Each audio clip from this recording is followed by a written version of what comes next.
Olá pessoal, tudo bem? Esse é mais um vídeo para abençoar a sua vida e o seu coração. E hoje nós vamos falar na nossa série sobre fundamentos, sobre o perdão de Deus. E algumas perguntas surgem no nosso coração, né? Será que você compreende o que engloba, o que é o perdão de Deus? Será que você se sente perdoado por Deus? Será que você perdoou a si mesmo? Qual é a nossa situação antes da conversão? Como é que se efetuou esse perdão de Deus? Quais são os requisitos básicos para nós sermos realmente perdoados por Deus? Então, é com base nessa temática que nós vamos estar abordando agora o perdão de Deus. Aperte seus cintos, mergulhe na palavra de Deus conosco e vamos aprender sobre o perdão de Deus. Então, nós aprendemos, queridos, através da cosmovisão cristã, da perspectiva eterna, da perspectiva bíblica, que o perdão de Deus é uma das maravilhosas promessas de Deus que encontramos nas Sagradas Escrituras. Então, é uma realidade bíblica. Por exemplo, 1 João 1,7, a Bíblia diz: se porém andarmos na luz, como Ele, Jesus, na luz está, mantemos comunhão uns com os outros, e o sangue de Jesus, seu Filho, nos purifica de todo o pecado. Ou seja, perdão é como se Deus apagasse todos os nossos pecados escritos numa folha e nos desse essa folha em branco. Há os pecados que cometemos antes da conversão e há aqueles que cometeremos depois, porque somos pecadores. E daí? Como é que fica a nossa situação? Efésios 2, de 1 a 10, nos ajuda a resolver essa questão e nós vamos trabalhar um pouquinho em cima desse texto da palavra de Deus. Efésios 2, de 1 a 3, em primeiro lugar. O que diz Efésios 2, de 1 a 3? A nossa situação antes da conversão. Esses versículos de Efésios 2, de 1 a 3, descrevem a vida da pessoa sem Cristo. A Bíblia diz num primeiro momento que éramos, por natureza, filhos da ira, como também os demais. Nós vemos isso no versículo 3. Ou seja, todos nós temos uma natureza pecaminosa, adâmica, iníqua, e cometemos pecados, infelizmente. Nós vemos isso também relatado pelo próprio Davi no Salmo 51, versículo 5, quando ele diz que no pecado fui gerado, ou seja, desde o nascimento o pecado já faz parte da nossa existência, da nossa vida. Romanos 3, de 10 a 23 também fala sobre essa questão. Segunda verdade que nós vemos em Efésios 2, de 1 a 3, é que todos estão mortos nos seus delitos e pecados. Delito significa transgressão aos princípios de Deus. E pecado significa na Bíblia não atingir o padrão exigido por Deus. Terceira verdade que nós vemos é o procedimento da pessoa sem Cristo já está meio que condicionado, determinado. Determinado por quê? Pelos padrões do mundo. Esse cosmos, esse sistema mundial funcionando contra tudo aquilo que é verdadeiro em Jesus Cristo. Também é determinado pelo príncipe da potestade do ar, que aqui, de maneira simbólica, é uma referência a Satanás, chamado de príncipe da potestade do ar. Também é determinado pelo Espírito que atua nos filhos da desobediência, daqueles que se rebelam contra Deus, daqueles que vivem uma vida longe da lei de Deus e dos princípios da palavra de Deus. Também é determinado pelas inclinações que o homem tem, ou seja, a maneira de pensar da carne. Carne aqui uma referência ao princípio pecaminoso que opera em nós e os nossos pensamentos, tendo uma vida centralizada em nós mesmos, no ego, no eu, independente de Deus. Então, esse procedimento do pecador sem Cristo é determinado pelos padrões do mundo, pelo príncipe da potestade do ar, ou seja, o diabo, pelo Espírito que atua nos filhos da desobediência e pelas inclinações da carne e dos pensamentos contrários a Deus. Mas qual é o fruto produzido por esse tipo de vida? Está lá em Gálatas 5, de 19 a 21, que é o que a Bíblia chama de obras da carne. Aquele que vive longe de Deus, sem o Espírito Santo, vivendo uma vida como se Deus não existisse, vai produzir um fruto amargo, com consequências terríveis. A Bíblia chama de obras da carne. Mas o que acontece na conversão do homem? Está ali em Efésios, mesmo capítulo 2, de 4 a 9, nós vemos o que acontece na conversão. A conversão, amados, acontece quando o homem se arrepende dos seus pecados e pela fé aceita aquilo que Deus fez em Cristo por amor a Ele. E aí, nesse segundo momento, essa nova vida é concedida por causa da misericórdia de Deus, por sua graça, por seu amor. É o que nós vemos no versículo 4, versículo 5 de Efésios 2. As boas obras não valem nada quanto à salvação. Por quê? Tendo a vida descrita claramente nos versos 1 a 3, essas boas obras, longe de Deus, não valem de nada. Não podemos fazer nada de bom quando estamos longe, alijados, alienados da presença do Senhor. É o que nós vemos no versículo 8 a 9 de Efésios 2. Mas existe uma outra esperança, uma verdade tremenda que nós vemos no versículo 6 e versículo 7 de Efésios 2. Deus nos ressuscitou e nos fez assentar nos lugares celestiais em Cristo Jesus, o nosso Senhor. O que significa isso? É o que Paulo fala em 2 Coríntios 5,17. Nós passamos a ter uma nova vida. Temos uma nova vida em Cristo Jesus, o nosso Senhor. O passado fica para trás. Não importa aquilo que fomos lá atrás, mas sim o que somos hoje em Deus. Deus mudando o nosso presente e nos dando um novo futuro, conforme Paulo fala em 1 Coríntios 6, de 9 a 11.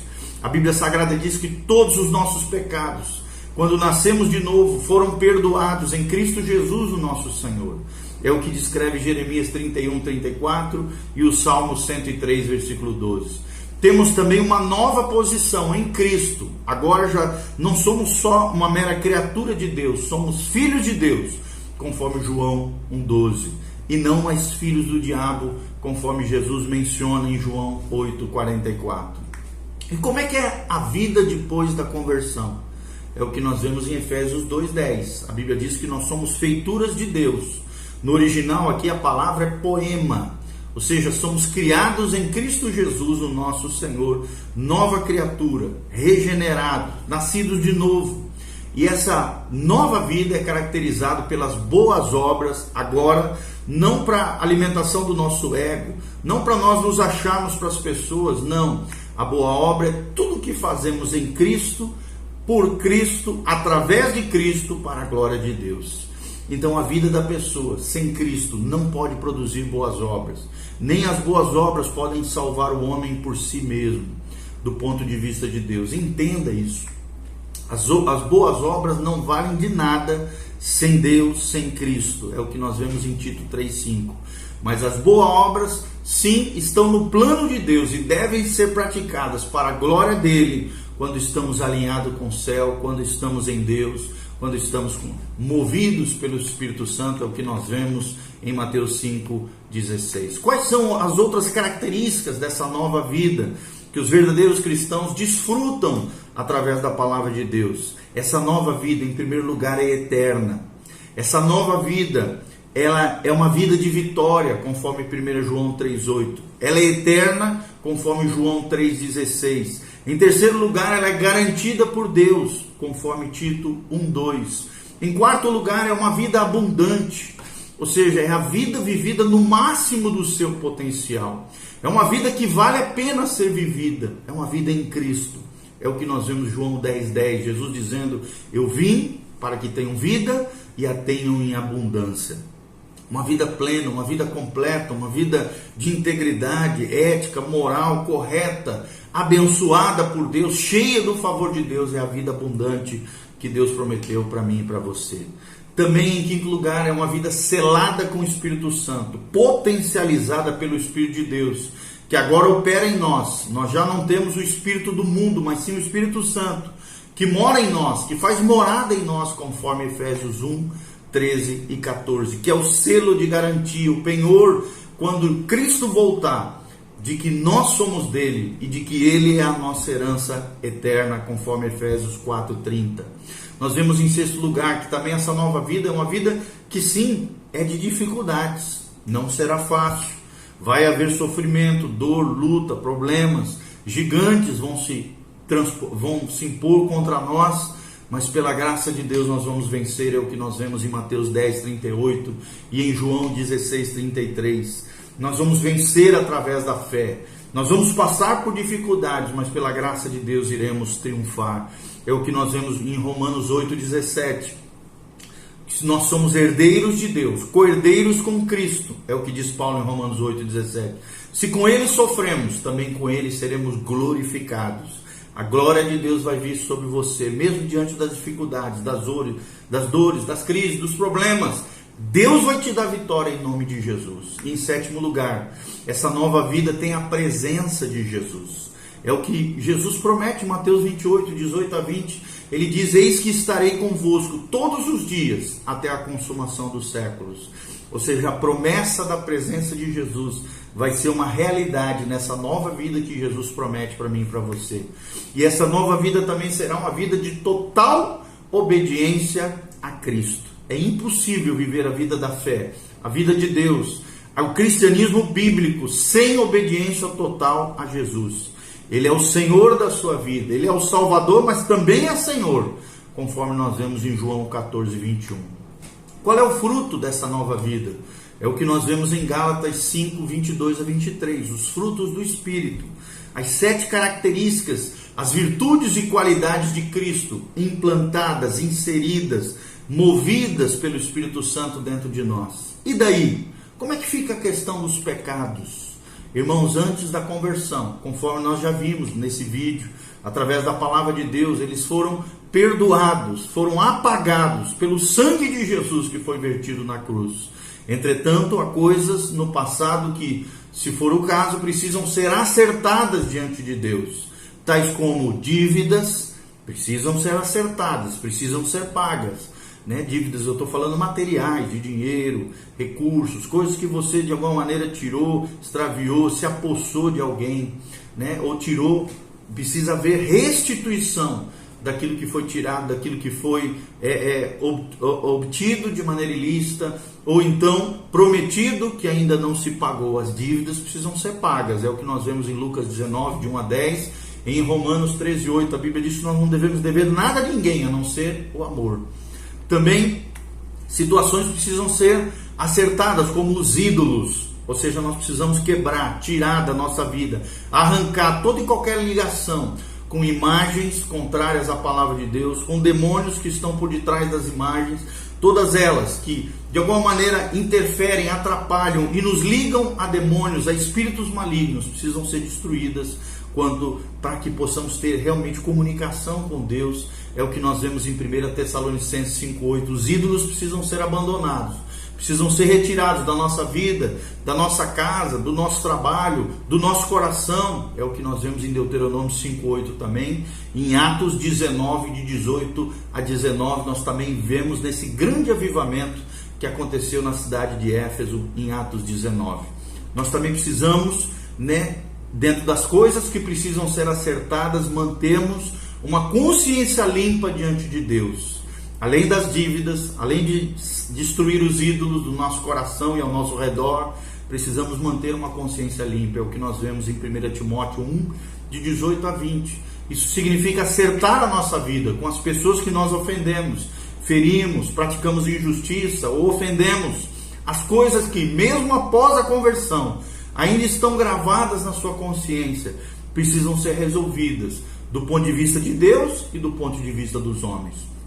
Toda atividade que fere diretamente os princípios da palavra de Deus precisam ser abandonadas, para que realmente você possa viver essa nova vida abundante, tremenda, maravilhosa e gloriosa que Deus tem para nós. E depois da conversão, como é que fica os pecados? Nós continuamos, a Bíblia diz em Gálatas 5, 16 a 17, ainda dentro de nós existe uma natureza pecaminosa, por isso é travado dentro de nós uma batalha espiritual, mas o pecado, essa natureza velha ou pecaminosa, não pode mais reinar sobre nós.